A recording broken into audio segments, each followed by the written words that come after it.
And very good Monday morning, afternoon, evening, everyone. As I can't speak, of course, Joe Benigno with you again, the the Pain podcast, Monday, March 24th, 2025. The Joe Benigno the Pain podcast brought to you by the Hackensack Brewing Company, by Anita Discount Tire, and of course, by Manscape. I just want to say my daughter Erin's birthday today. I won't tell you how old she is. She's older than 20 and younger than 60. We'll leave it at that. All right. So then, if you want to know how old she is, y'all let her tell you that. But happy birthday to her.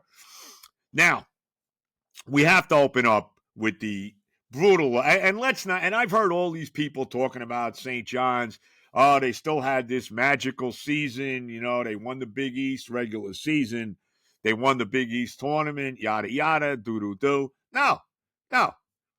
This was a major disappointment that they lost in the second round to Arkansas. And I'm going to tell you right now, I was concerned when I saw the matchup in the second round. You knew they were going to beat Omaha in the first round. I was concerned about the second round matchup against either Kansas or Arkansas. And the Calipari-Patino matchup, Calipari won it again. He's 14-10 now, all time against Patino, 3-2 in the NCAA tournament. And the bottom line on this game is St. John's, really the bottom line, and St. John's missed layup after layup after layup. I mean, I know they didn't shoot the threes well, but neither did Arkansas. This game was played at the rim. I mean, the bottom line in this game, it was an extremely physical game, a lot of fouls called. The game was played at the rim, and St. John's missed a ton of easy layups. I mean, how many did they miss at the rim? Now, if you want to say Arkansas, part of that was their defense and their rim protection, I'll give you that. But boy, oh boy, did they miss a lot of free throws. Free throws they missed too. But did they miss a lot of easy baskets around the rim? And here's the other thing, too, about this game. How the hell can you win a NCAA tournament game, especially in the second round, round of 32, which is always difficult, when your two best players, Kadari Richmond and R.J. Lewis, give you nothing? You got nothing from these guys in this game. Richmond got in early foul trouble, got 2 fouls early, and basically did not play the last at least 12 minutes of the first half. And then he eventually fouled out. I think he scored 5 points. Got absolutely diddly from him. And R.J. Lewis was even worse. How many shots did he miss? Point-blank shots. He was 3 of 17 from the field. He wound up not even playing in the last 5 minutes of the game. Patino had him on the bench. The two biggest players, the only guys that really showed up was Ejiofor. He played great. Zuby had a terrific game. The kid Smith and the point guard had a pretty good game too. Outside of that, if you're missing layup after layup after layup like the Red Storm did, they should still be the Red Men. We know that. But if you miss layup after layup after layup, and your two best players give you absolutely zero, you're not beating anybody. And that's what happened in this game. Richmond and Lewis stunk. And this was a bad loss for St. John's. You can sugarcoat it every which way you want. This was not a good game for St. John's. I'm sorry. This was a bad loss. I have no other way to say it. You can say it any way you want. You can sugarcoat it left, right, this way, however way you want to do it. This was a terrible ending to what was a terrific season, and it ended in flames. And the fact that this team didn't even get to the Sweet 16, I'm sorry. And you look at what happened overall with the Big East. The Big East, nobody made it to the Sweet 16 in the Big East. All 5 Big East teams got knocked out. Xavier got knocked out in the first round by Illinois after they won the play-in game. Marquette got knocked out in the first round by New Mexico, as Marquette was 0-4 against the Patino family this year. They lost 3 times to Rick in the Big East, and then they lost to his son, who eventually, of course, New Mexico eventually lost in the second round to Michigan State. So they were 0-4, Marquette against the Patino family. And then everybody else lost to the SEC. St. John's loses to Arkansas. UConn yesterday and played Florida very tough. Looked for a while like they were going to find a way to win the game, and they wound up losing by 2 to Florida. So they got knocked out by Florida, who was a number 1 seed. And Creighton got knocked out by Auburn, who's the number 1 seed. So not one team from the Big East goes to the round of 16. I mean, yeah, think about it. A very, very disappointing showing, obviously for St. John's, obviously for the Big East in general. And I don't know what else to say. I mean, what does Pitino do from here? I'm sure he's going to look at the transfer portal. Who do they lose this year? They do lose Richmond, right?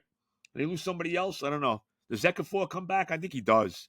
I think Lewis comes back too, unless they transfer, because you never know what happens with this. But now this was a bad loss for St. John's. There's no other way to play it. No other way to say it. And this Arkansas team was very similar to St. John's. And give Calipari credit. What a tremendous job he's done. And the SEC was the dominant league, and it shows. They got 7 of the 16 teams left in the tournament are out of the SEC. I think there's 4 left out of the Big Ten. You even have an all-SEC matchup in the Sweet 16, Tennessee and Kentucky coming up. I'm not sure if that game's Thursday or Friday, but that's coming up. So, here we are, But let's not sugarcoat it. All right? I don't want to hear, well, this was a great turnaround year for St. John's. No. They blew it. They choked in the biggest game of the year. Case closed. And the 2 biggest players on the team gave them nothing, okay? Let's tell it like it is. Richmond and Lewis gave them nothing in the biggest game St. John's played all year, and that's the bottom line on why they lost this game to Arkansas. That's it. There's no sugarcoating it. There's no, they still – no. This was a major disappointment, And 40 years and counting since the last time St. John's went to the Final Four, and we could talk about it all day long. Chris and Baldwin, you don't have to worry about me wearing that white suit now to the upcoming live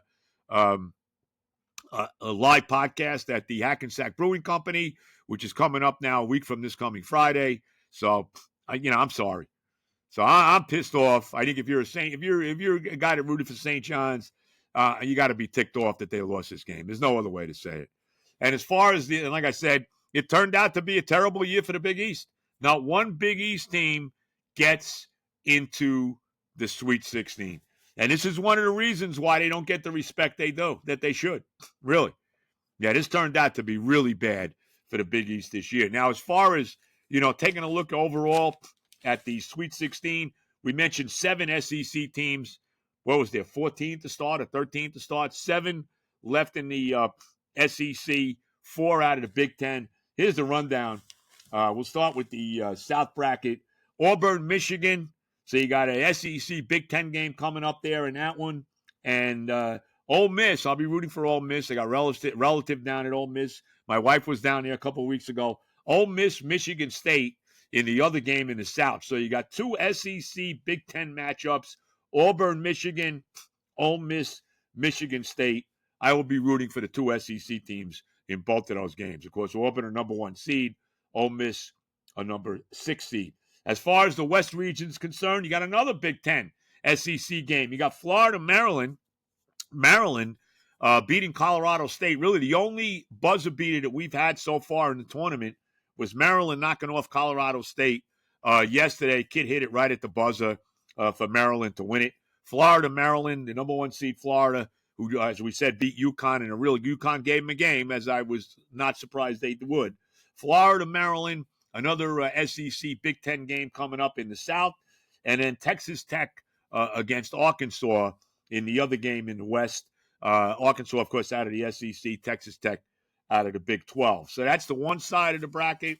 The other side in the East, Duke, who annihilated Baylor. I mean, Duke right now looks like the best team. Duke's going to play Arizona.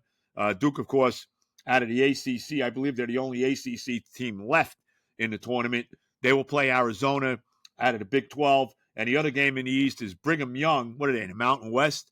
Brigham Young against another SEC team, Alabama, who's the number 2 seed. The only number 2 seed, all the number 1s made it to the Sweet 16. The only 2 seed to be out is St. John's, of course. So Duke, Arizona, BYU, Alabama in the East, and that's in Newark, actually, right here at the Rock. I'm sure there'll be a lot of Dukies at that game. And then in the Midwest region, you got Houston, who's another number 1 seed. They'll play Purdue out of the Big Ten, Houston out of the Big 12. And then, of course, Purdue went to the championship game last year, lost to UConn. And the other game is an all-SEC game, Kentucky and Tennessee. Now, this will be the third time that Kentucky and Tennessee play this year. Kentucky won the first 2 times. So we'll see if they can make it a clean sweep against the Vols of Tennessee. So Houston, Purdue, Kentucky, Tennessee out of the Midwest, and that'll all resume again on Thursday and Friday. So it should be pretty interesting. There's a chance, as I look at it, there's a chance we could have a complete SEC Final Four. Now, that's never happened before. I think the closest we've ever came was going back to 1985 when you had the three biggest East teams out of the 4 that were in the Final Four. Memphis was the other one. And, of course, it was Villanova, St. John's, and Georgetown. And, of course, Villanova with that classic win in the championship game against Georgetown. So there you go as far as the tournament is concerned, and we'll see where we go from here. But let's not sugarcoat it at all. This was a terrible, terrible, terrible loss for St. John's. And I got one of my was it Kenny Scarabaggio. Kenny, I'm going to give you a little pop, because Kenny really doesn't like to be in the limelight at all. So Kenny, I hope you don't mind that I'm mentioning your name. All right, I know you like to be in the background and keep a very low profile. So, but I'm sorry, I'm going to mention your name here. But Scarabaggio, he said it, man. This was a bad loss for St. John's. I mean, there's no way, they blew this game. That's it. I don't want to hear it. So, we'll see where St. John's goes from here. But it did not work out too well for St. John's, and it didn't. Oh, that's what Kenny said. Kenny said, typical New York team, right? Typical New York team never wins the big one. Never. And St. John's turned out to be a typical New York team. Generally, if we root for them, they don't win, right? And I was rooting for them. So, of course, that was the kiss of death that they weren't going to win. And like I said, I had a bad feeling about this game. When I saw that second-round matchup, I did not feel good about it. So we'll see where they go from here. The other thing, I want to mention this as we move on from the tournament. The passing of the great George Foreman, one of the great heavyweight boxers of all time, 76 years old. So many great moments for George Foreman over the years, starting with him winning the gold medal in 1968 at the Olympics in Mexico City and walking around with the little American flag and all of that. How great was that with Foreman? Of course, went on to win the heavyweight championship, knocked Joe Frazier out. Remember that fight in Jamaica? Down goes Frazier. Of course, Howard Cosell with that great call of Fred. I think he knocked him down 3 times in that fight. And then, of course, losing to Muhammad Ali, the great fight in Zaire in Africa when Ali invented the rope-a-dope. He had Foreman basically, punch himself out, and then Muhammad knocked him out in the 7th round. One of the great moments in the career of Ali as he won the heavyweight championship for the second time. He'd win it again after he lost to Leon Spinks and then came back and beat him again. But and then Foreman had, Foreman even having some big fights when he got old. How about the fight against Evander Holyfield in 1991 when he went the distance against Holyfield? That was a terrific fight. And then he won the heavyweight championship again. Remember, he knocked out Michael Moorer? Remember that? Michael Moorer was winning the fight the entire way, and Foreman hit him with a right hook, and the fight was over. And that was it. Even at like 50 years old, George still packed a heavy punch. So the great George Foreman, he will be missed. One of the all-time great heavyweights that there ever was. Great American. Remember, he had 8 or 9 kids, and you named every one of them George, right? I think he had 8 kids named George. I guess it made it easy. Hey, George. And you imagine that? You got 8 kids named the same name, and you yell out, hey, George, and then they all show up, You got to go George. Right. Number 1. I guess if you name them all George, you figure, well, if I call for George, one of them's got to show up, right? And then, of course, he had the Foreman grill that he made millions on and all of that. So the great George Foreman, 76 years old, may he rest in peace. As I said, one of the great heavyweight champions of all time when boxing was a big deal, which it certainly is not anymore in this country. All right, let's get our sponsors in here. We start, of course, with the Hackensack Brewing Company. It's getting closer, everybody. The next live podcast coming up a week from Friday. It'll be the day of the Met opener at home against the Toronto Blue Jays. Looks like Tyler McGill is going to start the home opener. We'll get to the Met rotation in a second. Of course, Thursday is opening day. The Mets will open with the Astros in Houston. The Yankees at home against Milwaukee. But a week from Friday, our next live podcast at the Hackensack Brewing Company, located 10 minutes off the GW Bridge, less than 30 seconds off Route 4. And who needs a house out in Hackensack? Is that all you get for your money? Tap room's open 4:30 to 10 Monday through Friday, 2 to 10 Saturday, 12 to 8 on Sunday. 78 Johnson Avenue in Hackensack, right behind the tombstones. There's a big tombstone for St. John's now. It says Red Storm, really, and then underneath it says, really, the Redmen, rest in peace for 2025 after your very disgusting, lackluster showing against Arkansas. I think they just missed another layup. Unbelievable. Anyway, 78 Johnson Avenue in Hackensack. Check out the Oda Payne beer. Check out Mike Jones. Check out DJ. They'll all be there for the live podcast a week from this coming Friday, April 4th, the night after the Met home opener. Now, if you need any work done on your car, you know where you got to go. You got to go to Anita Discount Tire in beautiful Rivervale, New Jersey. I guess the golf course open now. Everything's open now. Not exactly. We're playing golf tomorrow at Blue Hill. Excited for that. After the weather has not been great. It's raining today.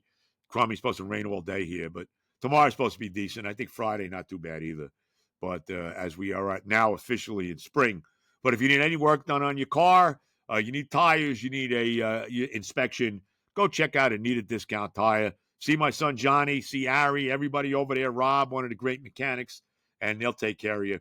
Anita Discount Tire, Westwood Avenue, beautiful Rivervale, New Jersey. And then, of course, our good buddies, as the March Madness is flying at Manscaped. Check them out. Check out the starting five at Manscaped. Don't forget the 5.0 Lawnmower Ultra. That is the one. I mean, that takes care of everything downstairs. We've talked about it for a long time, about the illusion of extra inches. I think that worked out again yesterday. You always love that illusion, man. You know, if it's not real, hey, let's get the illusion anyway. And that's what it does. It gives you that illusion. It makes it look bigger when it really isn't. So check out the Lawnmower 5.0 Ultra. No doubt about it. It delivers smooth moves like a perfect assist. Yeah. You want to drop that dime with the lawnmower. You got to check out. You also have the Chairman, which is great. That's for your face. You can shave. You look smooth. Your girl, your significant other wants to actually touch you. So you want that to be good. You got the whole thing. The beard hedger, right? The dome shaver for those guys who are bald. There it is. I'm not bald. Look at that craziness with my hair, huh? It's all over the place, man. Benigno. All that whiteness. I saw something today for one of these, what do you call, to dye your hair, make your hair look grayer.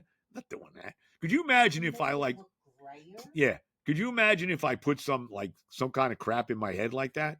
I mean, it would look so fun. You ever notice, and I know we'll get back to Manscaped. You ever notice, and Manscaped, if they actually had hair dye, for men, it wouldn't look like red. You ever notice how guys that dye their hair, it always has like this red tint to it? It's so fake looking. It's unbelievable. Why would you ever do that?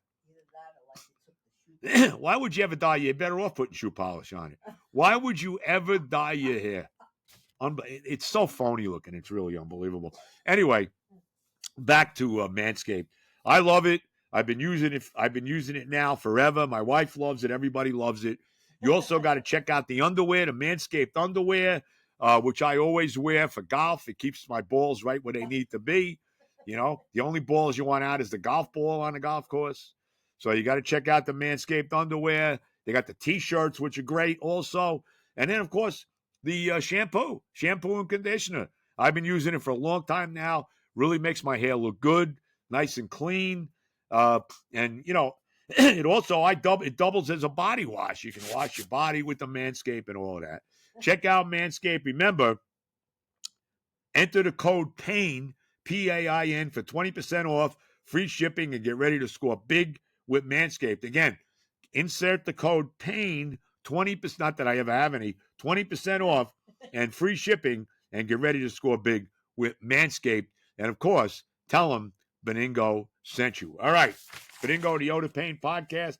Opening day coming up on Thursday. We mentioned that already. The Mets have now come out with their opening day, with their starting rotation for the season.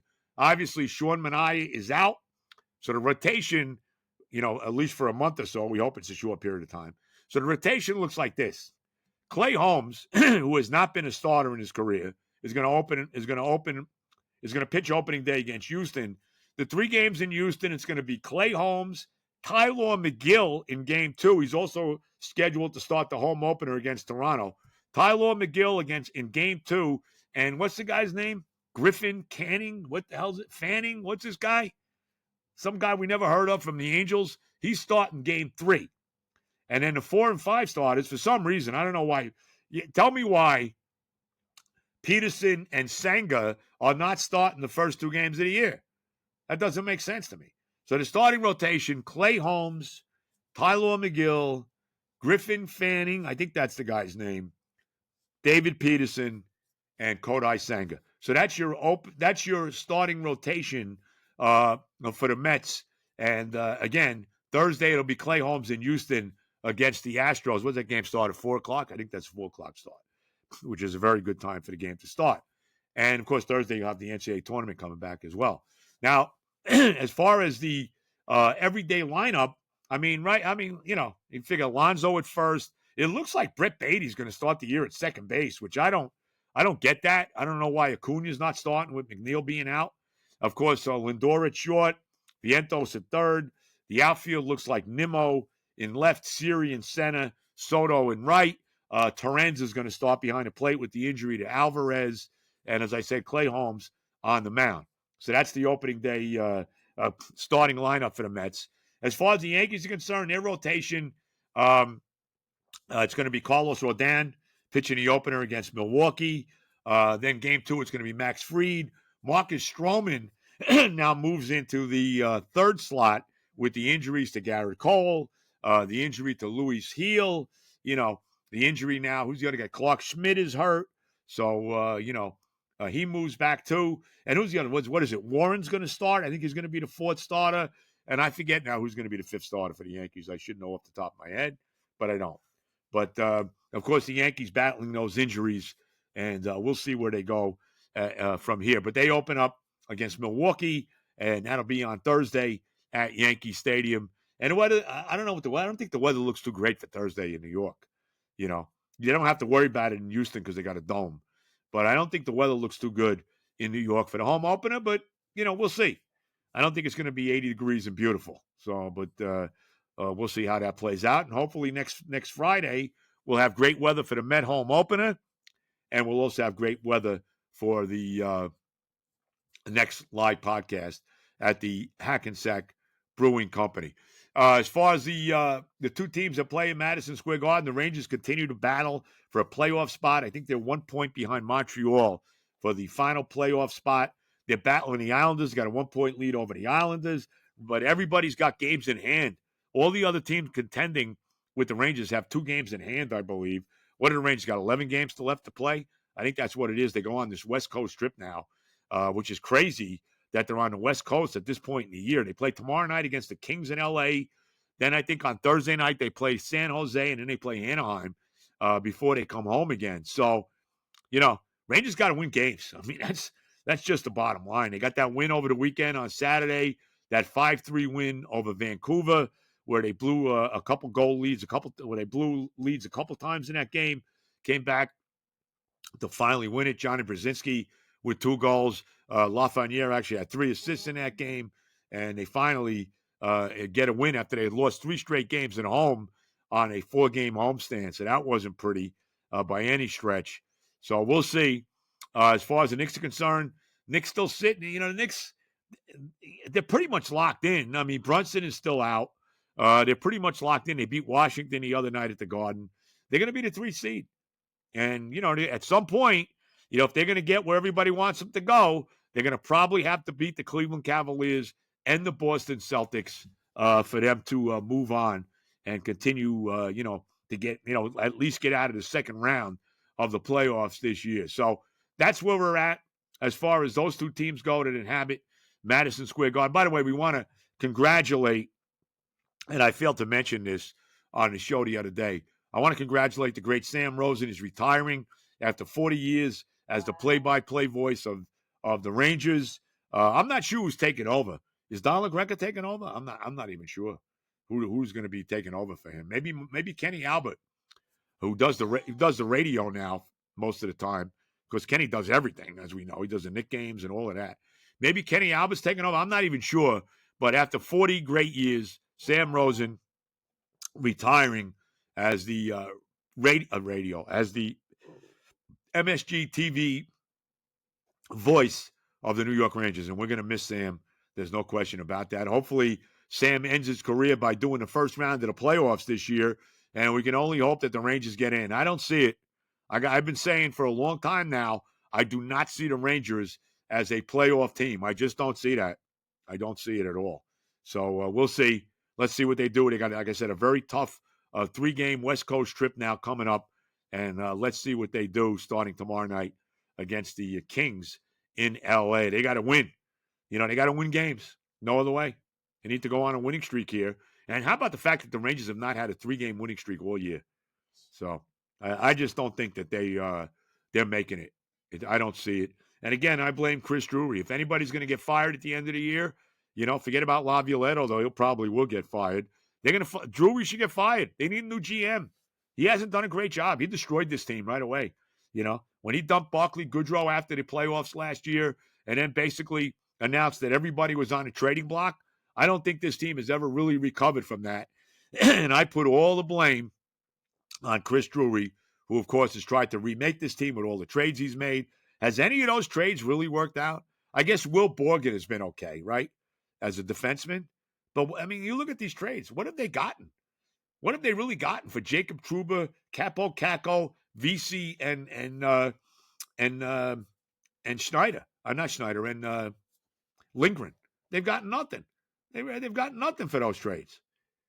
You've had an off year by Shesterkin. I don't know. Rangers have not had a great year. And finally, before we go, the Aaron Rodgers saga continues to go on. Who knows? Is he going to sign with Pittsburgh? I'm going to say this, and I said this to somebody the other day. If Aaron Rodgers winds up not signing with any NFL team, let's be honest about it. The league is blackballing him. Right? Let's think about this for a minute. You're telling me that nobody could use this? I know the Giants have offered him a contract. I don't really know if Pittsburgh has. I don't know. That seems to be like his only option. The Giants, of course, signed Jameis Winston to a backup quarterback number. What did they give him? 2 years at $8 million, $4 million a year? That's backup quarterback money. So are they really looking to see Jameis Winston as their starter at the beginning of the season? And they're going to draft a quarterback. I really think the Giants, if they can't move up to get Cam Ward with the first pick in the draft, if Tennessee doesn't want to make that trade, and Shadir Sanders doesn't fall to them at 3, I think they're going to draft Jackson Dart at 3. I really do. His stock is moving up. I think he's going to definitely be a first-round pick. I want to see the Jets draft him at 7. I would take that. I'd be happy with that. All right? I'm not thrilled about Justin Fields. I'm not. Well, there's been no track record to make me feel that. But, I think the Giants are drafting Dart. If the 2 other quarterbacks are gone, they're going to draft him. I'd be very surprised if they don't. Because I just don't, Jameis Winston's a stopgap. And, maybe Rodgers could still sign there. I don't know. But I really am starting to believe that Aaron Rodgers has been blackballed out of the NFL. And we've seen this happen before. He won't be the first guy. They blackballed Tim Tebow out of the NFL. Let's be honest. They blackballed Colin Kaepernick out of the NFL. Let's be honest. And I got a feeling that if he does not sign anywhere, and I still think he's going to sign with the Steelers, it makes sense. If he doesn't sign anywhere, he was blackballed out of the league. I really think that. So we'll see. Let's see if Rodgers finally signs somewhere. We'll find out. Anyway, look, everybody have a great week. Looking forward to playing a little golf tomorrow. Like I said, happy birthday again to Aaron. Like I said, she's somewhere between 20 and 60. I won't say where. Somewhere around there, in the middle there, maybe. But nevertheless, everybody have a great week. As always, all the love to everybody. And of course, and God do we need it, God bless America.